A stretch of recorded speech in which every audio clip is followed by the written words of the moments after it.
Sequel number 120. The BATAKA versus APOLO KAGGWA in the year 1922. Welcome. This is the Church of Uganda at 150 years, a celebration through history.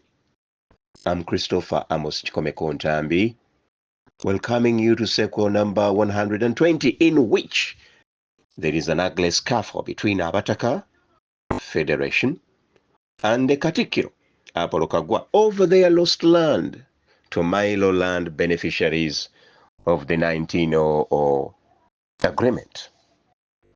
In 1922, the Bataka, who had felt aggrieved in the land distribution of the 1900 Anglo-Buganda agreement, pooled resources and started a newspaper called Munyonyozi to trumpet up their land reforms requests. Daudi Basudde was made the newspaper first editor. Munyonyozi newspaper. Daudi Basudde had been previously editor of Sekanyolya and Matalisi newspapers, so he had a lot of experience. Daudi Basudde was the son of Anthony Muyimba. He was the grandson of Buganda's war general Gabriel Kintu. Now, Joshua Kate Mugema and Kabazi Miti were allied to the Federation of the Bataka. Katikkiro APOLO KAGGWA was being accused by the Bataka Federation for authorizing much of the said Butaka land that surrounded the graveyards of the ancestors of each clan, and he allowed that land to be allocated to MAILO Land Beneficiaries of the 1900 agreement. And so Joshua and Kate Miti wrote to the Kabaka and the British Protectorate government seeking their land case to be heard.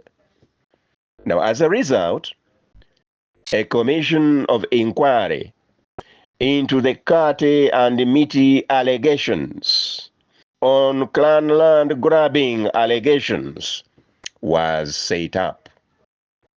The journalist, Daudi Basudde, of the New Munyonyozi, was appointed by the commission to be the official translator into English at the Commission of Inquiry.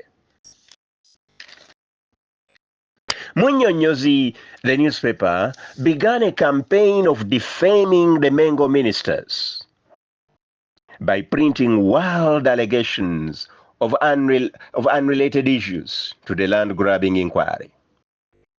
The Munyonyozi newspaper, for example, alleged that the treasurer, Yokana Musajja was incompetent. Now, Musajja dragged the editors, including Basudde, and the owner of the newspaper, Wambwa, to the Rukiko court.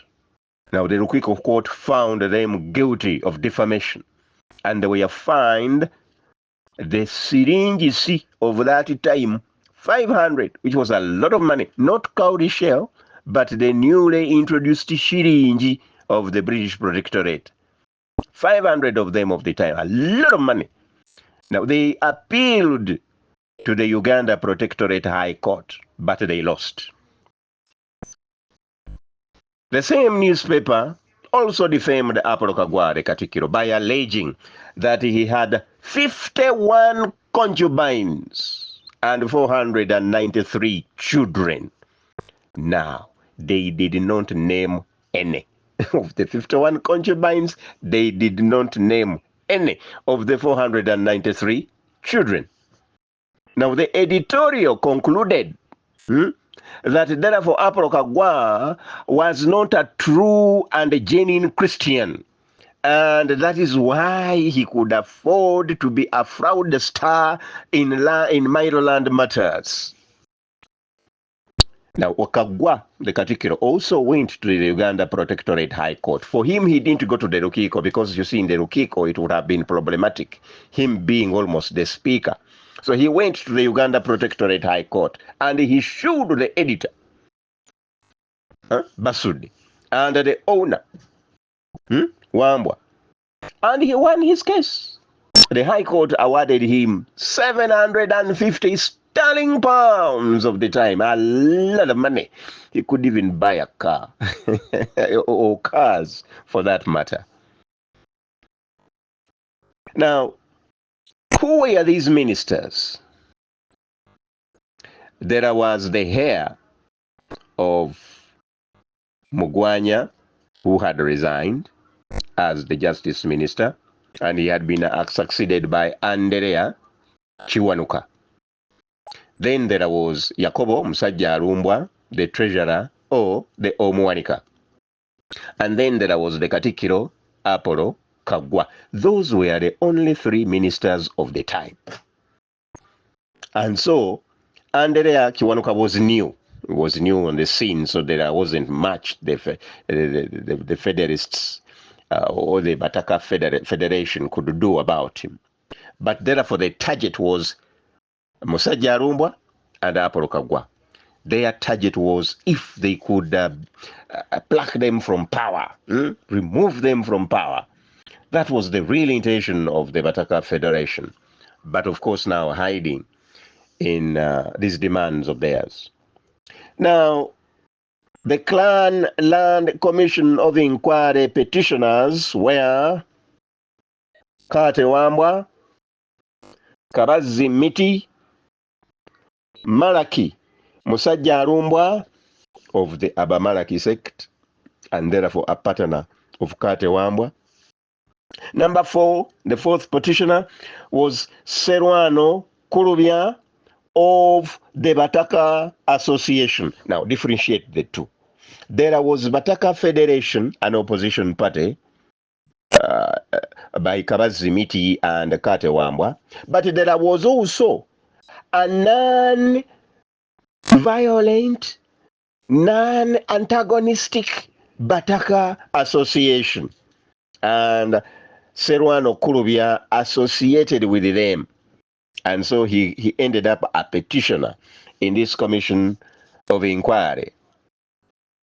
The fifth petitioner was somebody called Shemu Spire Mukasa.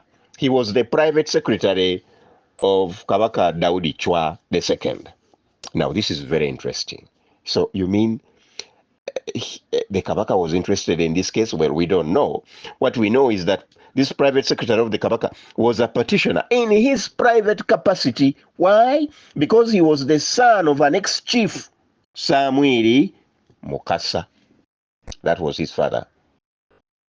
Now, this commission, or these petitioners, in seeking this inquiry for the land grabbing of the Bataka land, were accusing who? They were accusing the British Protectorate government, and in particular, they were accusing Katikkiro APOLO KAGGWA. Now, the hearings of this commission of inquiry were long and fascinating, and that is why we must stop here, because when we go to sequel 121, we shall hear the proceedings of this Land Commission of Inquiry and how it went and how it concluded. And so for now, may the good Lord bless us all.